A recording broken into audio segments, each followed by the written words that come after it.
Hello guys, and glad to have you on board again today, right after this, I'm sorry about it, quite a long previous video. This is really a topic I'm pretty passionate about. I just don't like trading in life, of course, and human behavioral psychology is definitely something I'm totally passionate about, so I could really talk about that for hours. And definitely, I think most of you guys have felt this one in the previous video. I've gone a little bit too much into blah blah territory, so sorry about that, even though I thought you might have learned quite some valuable stuff anyway. We definitely had to do it. It could have been a little bit shorter, of course, but we needed to set the ground basis out there to build upon today. So don't worry, I expect today not to be more than a 20-minute video or something like that. So let's jump right into it. Today's topic is talking about the uncertainty biases. This is something you're going to get confronted about. We've talked about it. This is the thing that you will get when you actually get to apply the strategy you've been taught into real-time markets, and you're going to feel like things are, oh man, they're always changing, whatever, though you're going to be confronted to uncertainty. So we're going to try understanding this bias today first, then understanding what the underlying processes are and how we need to actively fight against it inside our brains. Because of course, this is things we feel. These are irrational behaviors, which means there's a friction into your brain that simply doesn't make it work as appropriately it should. So we need to work this around, and as it's done, normally you shouldn't even fear or feel these fearing sentiments into market, because they actually don't even belong there. It's just whether you're going to trade or not whether you are afraid of uncertainty or not. And believe me, everyone is afraid of uncertainty at the beginning. That's why we are going to make this podcast. You're going to be confronted with that. You're going to have to work yourself around that, and generally takes that 6 months to a year approximately to work your personal self into something more compatible with trading, psychologically speaking. And remember what we said previously, it's all about neuroplasticity. Actually, we can work around the cortex functions because these are neuroplastic areas. We can work around them. We can work around memory, but we can hardly work around the limbic system because it's more of a subconscious type of stuff. So we're going to try and manipulate cortical functions to try getting access or favoring access to the limbic system. This is what we're going to try explaining today, and therefore you had to understand that on the previous video. That's the reason why it was done and eventually a little bit too long. Anyway, let's switch right into PowerPoint. Okay, so the first thing you've got in here, you're gonna say, oh fuck, another complex stuff, Phil, what's going wrong with you? So I'm not gonna down this road. It's just that this thing is absolutely, once again, very passionating. So if it raises any interest on your end, you can definitely dig a lot deeper into this. This is what we call the Bifurcation Diagram, studied by Feigenbaum, which is basically erasing the Feigenbaum constant. Lots of things very passionate out there for those who like mathematics or chaos theories. But basically, what I like about this diagram, without entering too much detail, is that it basically represents the most beautiful analogy of trading in just one single chart. It's basically astonishingly complicated, because basically, if you really want to understand what this thing is all about, it's just about explaining and expressing chaos into its most beautiful way. It's order within chaos at some point, what's at play in here. So what the bifurcation diagram says is basically starting from a simple structure, it bifurcates into 2, then into 4, then into 8, and so on, until it gets so complex that no one can actually understand. And the beauty of these things, even though not even entering into the perspective of these things, you got the function, you can definitely dig into this if you want to understand a little bit more about that. What we care about this is that this is passionating for multiple reasons, because of course this is complex, chaotic, and people try to make sense of it. And what I like about it is that even if normally people doesn't make any sense of chaos, it somehow has made it mathematical at that point. So of course what we've done in here is mathematical representation of something. Okay, the logistic function, if you want to dig into this, feel free to do it, which is not reality. The logistic function is an approximation of reality. Therefore, some people have managed to put some very, very smart math out of this. Really interesting to see how constants and stuff like that can be applied into this. That could give a little glimpse of prediction into chaotic structures, which is fine, of course, but never going to be applied to reality. So just an analogy out there, okay? Lots of people will actually lose endless time trying to make sense of something that is chaotic, where a trader will actually just see these things in a real simple way. I would say, okay, I see this is pretty stable in here, and then it gets chaotic, and oh fuck, it gets really chaotic.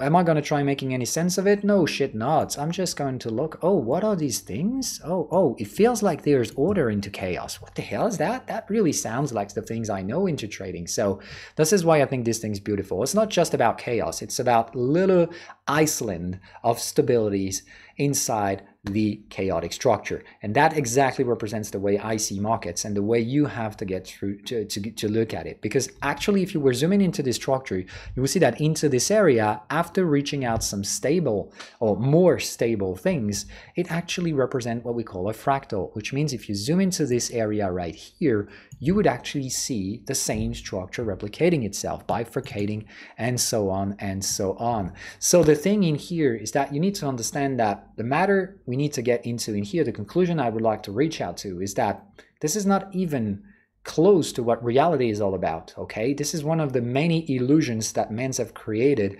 of thinking that we can handle chaos through either mathematical beauty or progress at some point. These are the things that humans tend to like because they don't like to face chaos. Chaos is just all around us and we just try to make sense of it. The beauty of it is that chaos is just defined by something that gets even more complex as you dig into it, and there is endless complexity. And basically, we're fascinated by those things. Just look how fascinated people can be with the universe discoveries. Anytime we figure something out, we just understand that we weren't understanding any fucking thing because we just discovered something new and so on. That's exactly the same thing with this bifurcation diagram. As you zoom in, you get into more and more complex features, okay? And if you try to make sense of it, you're actually not going to get to learn anything but just eventually what we call progress. But if it leads us to some more complex problem, that simply means that actually when the answer feels infinitely complex, that means you're not looking at the right way. So that's exactly what I think about it. I mean, most people just look at trading trying to understand it, and that's the worst possible thing you could do. So trying to understand is the rational answer, or actually irrational, illogical. It's the logical answer, but the irrational answer when it comes to trading, facing uncertainty. You don't try to make sense of it, because if you want to do this, this is really endless, which means you're actually not looking at it the right way. Trading is all about not making sense of markets, but just trying to use those islands of stability, okay? So that's the process in here. The problem is that when human is actually confronted to these situations of endless zooming in possibilities, when you figure out something, you just discovered another problem that you're going to have to fix, and so on and so on. And the thing is that this is very and fairly stressful. So this is the reason why the brain searches for the most efficient way to figure this one out. Either you just fear out of nothing and you're just going to run away or fight it, whatever the initial amygdalan response we figured out, or like we said, you're going to go into endless thinking processes into the frontal cortex, trying to make sense into something that doesn't even make any sense. So remember what we said previously, we want to work our brain toward a more efficient way of trading, but what we want is to figure the brain to get into those safe islands, okay? Not getting into chaos. So as you get into chaos, sure, you'll favor the cortical functions, which we talked about, but definitely in the wrong, worst possible way. So this is not how you do. It only works if you condition your brain to look for those islands of stability, okay? So in order to do this, we're going to use a tiny trick, of course, which is the dopamine releasing neurotransmitting system, okay? This is something that's happens actually in everyone, okay? You all probably already heard about dopamine, or anyway, you're going to get yourself figuring this one out. So actually, without getting into too much detail, we do have to make a little bit of neurobiology in here as well. There are actually two ways in which the dopamine system gets released into our brain. One we call the mesocortical pathway, and the second one calls the mesolimbic pathway, both emerging from the area in which dopamine is created, the VTA, ventral tegmental area. And basically into this thing is where the neurons are connecting their axons to different territories in our brain. The first direction into the mesocortical pathway are leading into multiple areas into the cortex, okay? And most of the connections are actually leading to the prefrontal cortex, the one we actually care about. So if you want to understand the basics about what dopamine actually does, is that it can fix to dopamine receptors and actually force triggering a neuron just using not the external connections to this neuron, but just a facilitated connection through dopamine. So it actually triggers a neuron to fire without any external trigger functions. It triggers just because of dopamine. So dopamine is just a catalyst at some point if you want to understand it that way. So having dopamine circulating the cortical area, and specifically the prefrontal cortex, is going to make the prefrontal cortex more efficient at figuring stuff out because, I mean, connections, okay? You trigger, you fire things, and it's going to help some way figuring out the solution. So that is very, very good for us. Mesocortical pathway is what we want. Mesolimbic pathway on the opposite direction makes actually something we doesn't want to, because it's exactly the same process, but delivering the dopamine right into the limbic system, and most of the connection, oh shit, Sherlock, into the amygdala. So this is basically one that we want versus another that we want to dampen. But of course, these things are not just on and off, all right? These are logical, physical structures, so it is not everything goes to mesocortical pathway and not in a mesolimbic. It's just a dispersion of it.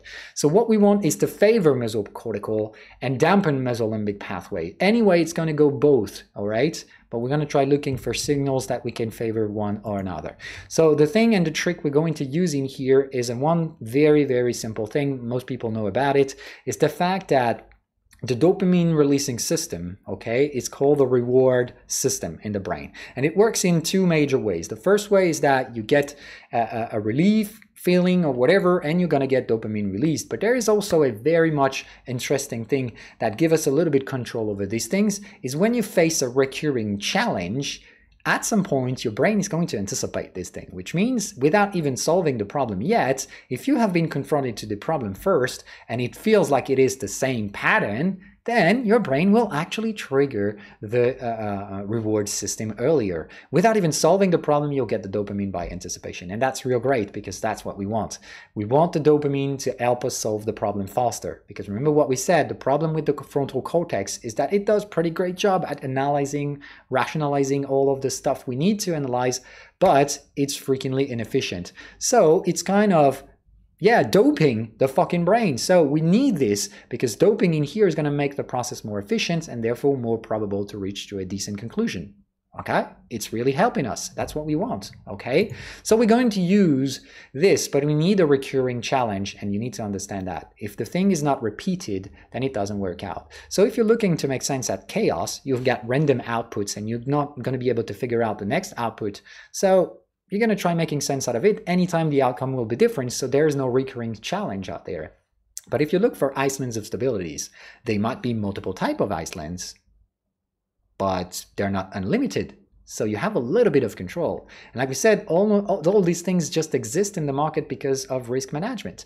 We created this thing that actually doesn't exist in real life, but exists in the market. So that's the thing. Okay, we can somehow hack the brain in here because we can create those islands of stability because the market just needs them. Otherwise, it would be just random chaos, and it isn't because people are risk managing in the market. And as we all look for islands of stability, we created them out of nothing. Yes, remember, this is a belief, and you've got to believe in it. There is those islands of stability in the markets. They're not perfectly predictable, but they happen because we need them to, okay? Anyway, so as of this, you need to understand that fear of uncertainty, when you're facing a challenge and it triggers fear, okay, if you just say, all right, I'm just going to run away from this, okay, or I'm just going to fight that fear, that is absolute response from the amygdala.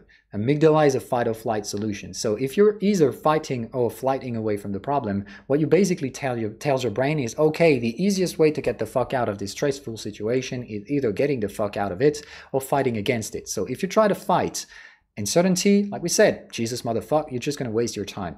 If you fly away from uncertainty, you're not going to trade. So you got to embrace uncertainty without fighting it. So fuck out. You don't need to use this amygdala's response. You need to use something else, because fear of uncertainty, as you fear the uncertainty and you trigger it, is actually going to favor mesolimbic pathway. So what we need is the opposite of it. So fear of uncertainty, why is it a negative bias? Simply because it favors a negative loophole.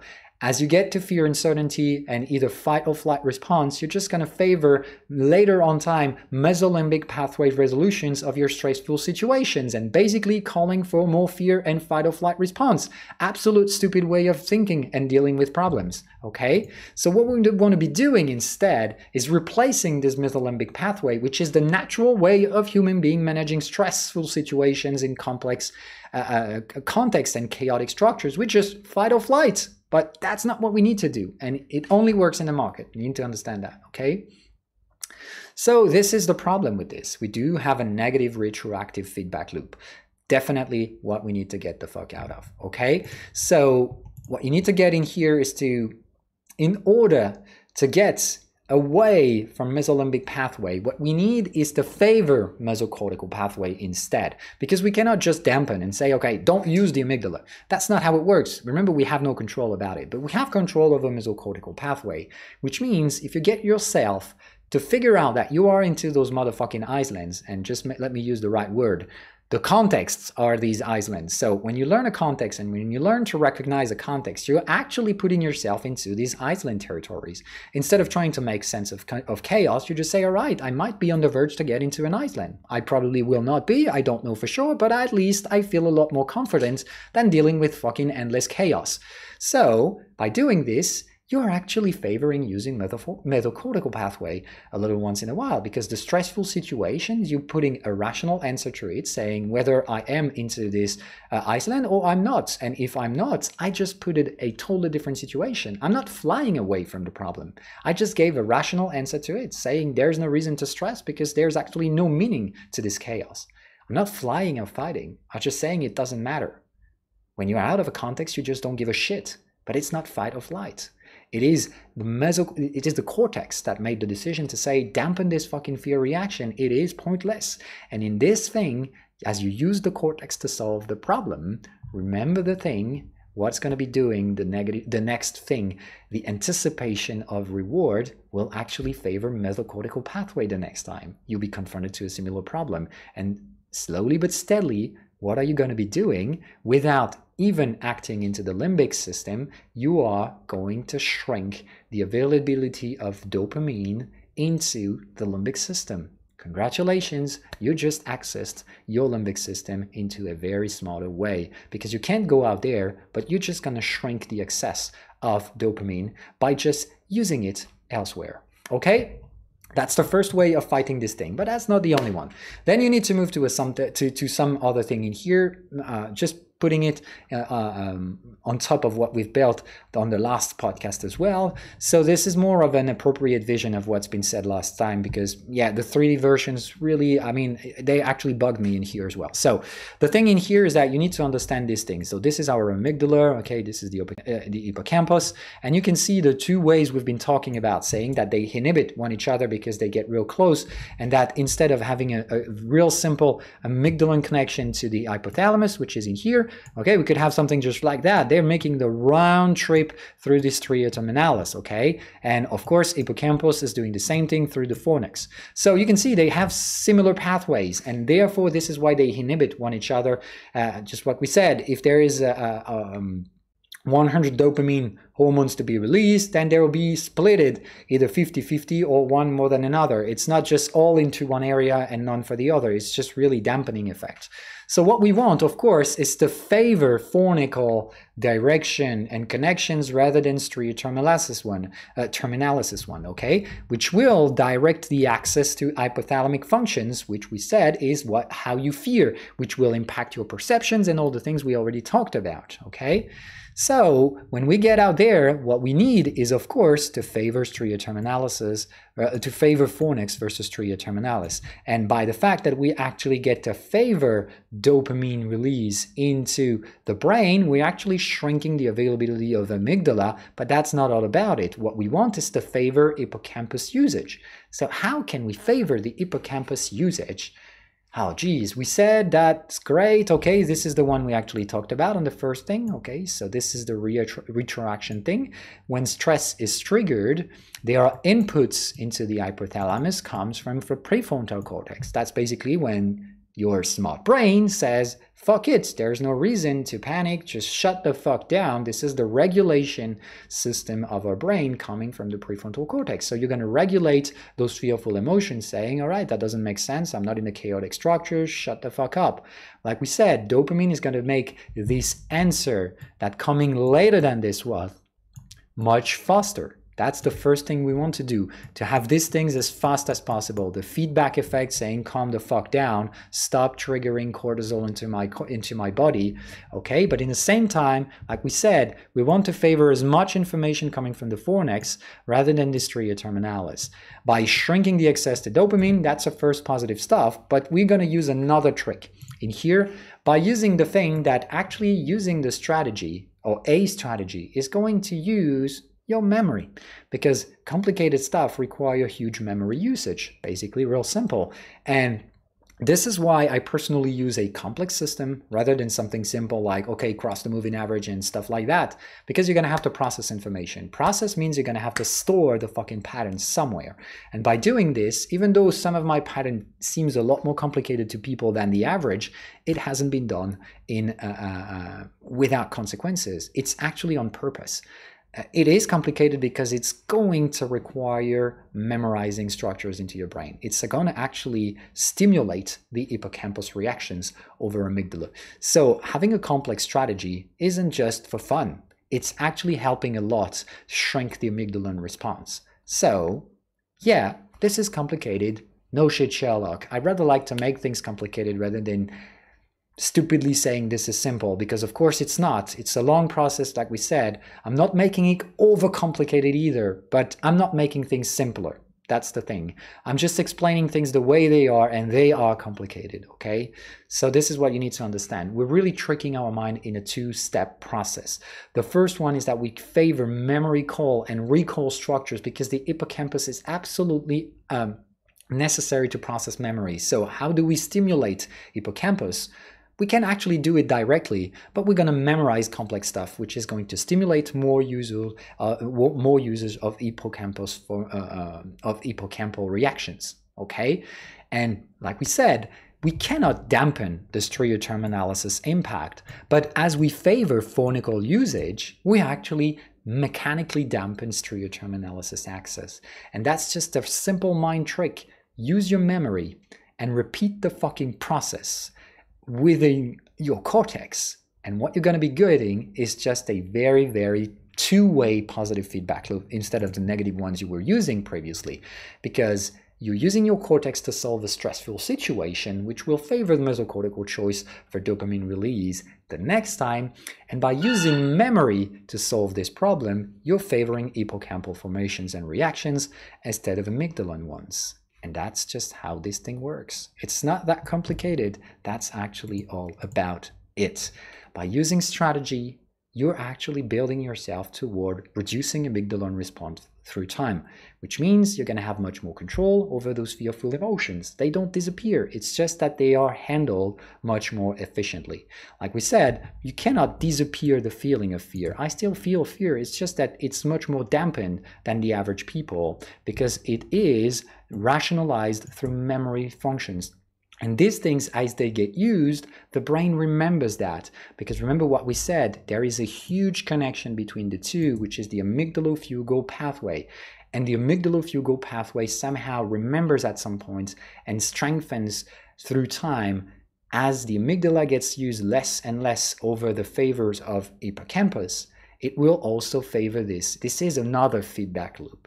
The more you get to use hippocampus versus amygdala, the stronger and the more biased the amygdalofugal connection will be, favoring later on hippocampus usage. And in the same time, we also need to make sure that we shrink the access to dopamine into amygdala. And by doing the same things, these two things in parallel, and they really create a very, very positive effect if you do both of them in the same time, not just one of these, okay? The positive effect just comes from combining these processes. I hope you do understand how this thing is. 25 minutes in, so I think it's the appropriate time to switch to conclusion before getting into some more stuff. Okay. So here we are, 25 minutes. I'm pretty fine with this one, a little bit longer than the French version, but anyway. So what you need to understand in here is that this is a two-step process. If you're just using one of them, it still works, but it works far more efficiently than if you make the double, make it a double basically, okay? So in order to stimulate mesocortical pathway to release dopamine by anticipation, you need to structure things, okay? Which means if you're not into the islands, then just don't give a fuck, but make sure that your cortex gives this answer, that you have reviewed and looked for patterns, because in this perspective, the first thing you've done is scrolling to the motherfucking patterns into your brain, and that is going to call for hippocampus, which is naturally going to shrink the feeling of fear. That doesn't mean you're not feeling fearful emotion. It just means that, yeah, they're still there, but you're mostly thinking about what the fuck you're going to need to scroll to get to actually verify the patterns, yes or no. If the pattern's not verified, move on to something else. But the cortex is sending the message back into the hypothalamus, saying, okay, calm the fuck down. There's no need to stress. Just shrink the cortisol production. Make it as simple as possible, and that is what we want. So that is one way of doing things, but like we said, stimulating both memory and cortical resolution of the problem will really make a double ganging stuff in here, really creating positive feedback loop instead of the negative one you were creating back then. But the key elements to get out there is you need recurring functions, and if you do not, then you're going to have a problem. It needs to be recurring. So if you're not into this island, just pass on to something else. Needs to be trading into this island anyway. Work your memory. It's really going to help you, okay? And in order to do this, a strategy must be like a solid piece of whatever that is, rock, but make it a rock solid system. So if you change the rule, if you bend the rules, if you try to mix things by changing, adding another indicator, whatever, you're just going to bring it back to chaos. So you want to be into those safe island, at least the time for you to work your amygdala out of the party. Not totally out, but just shrink enough that it gets barely perceptible. Okay, so you'll still get cortisol into your things, into your body, but it's in far significantly lower levels than the average, which means you don't even fear it at some point. Anyway, next one is going to be fear of impatience, which can also trigger cortisol into your brain, and using another system, which we're going to try fighting in parallel with another trick. In the meantime, I wish you guys a pleasant day. See you in the next video.